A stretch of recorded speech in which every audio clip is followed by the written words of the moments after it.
एक बार प्रेम से बोले शिव गुरु महाराज की,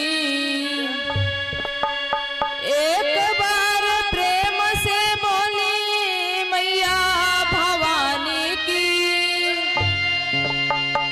तो एक बार प्रेम से बोली शिव परिवार की।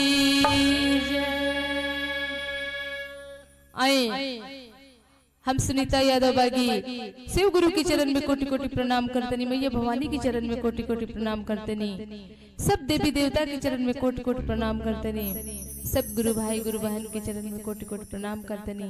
हमरा प्रणाम के स्वीकार करें। हमार गीत भजन अच्छा लागत हो गुरु भैया गुरु बहन तो हमरे चैनल के सब्सक्राइब करें, गीत के लाइक कमेंट शेयर जरूर करें। हमरा पर अपन दुलार प्यार आशीर्वाद बरसाएं।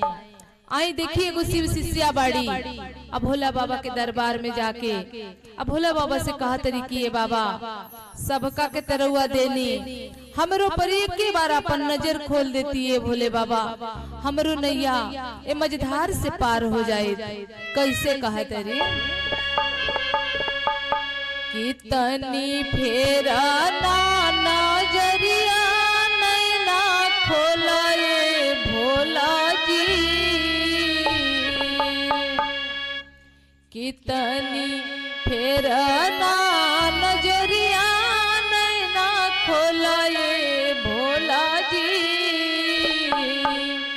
अतनी हमारो पदाया बरी सादे भोला जी। आई देखी शिष्या के बड़ा सुंदर भाव बा, कहत कैसे बाड़ी कितने खोला ना नजरिया नैना खोलाए भोला जी,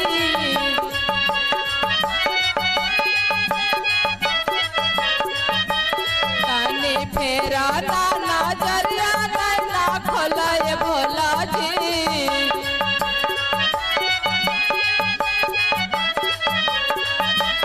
तने हमारो परदाया बरी सादे भोला जी।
महादानी भोला जाने ला जहान हो।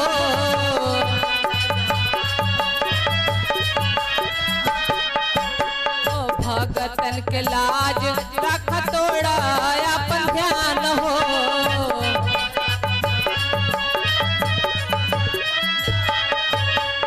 तू महादानी भोला जाने ला जहान हो। भगतन के लाज राख तोड़ा अपन ध्यान हो। तनी भगतन पर दया बरी सदाय भोला जी। तनी भगतन के माना सा पूरा दय भोला जी। तनी हमारो पर दया बरी सदाय भोला जी।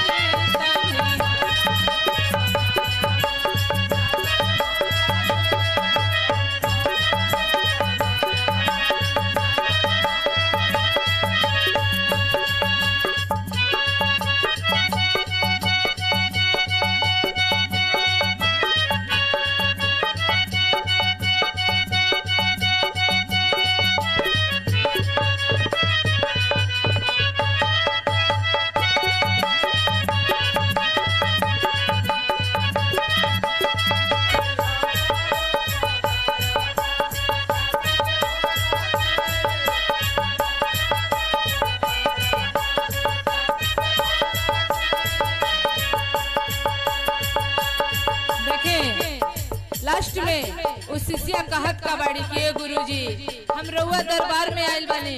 रउआ दरबार से केहू खाली होके गइले नहीं थे। हमरो पर तनी दया बरसाई। कैसे कहत रे बड़ा हो कठिन बा भोला रहू रे डगरिया।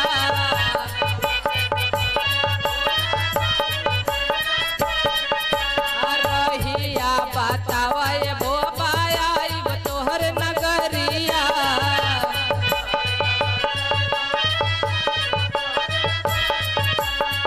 बड़ा हो कठिन बाबा बारू रे डगरिया। रहिया बताव आइब रहू रे नगरिया। तनी रहिया से रोड़िया हटा दय भोला जी। तनी रहिया से रोड़िया हटा दय भोला जी। तनी हमारो पर दया बरी सदाय भोला जी।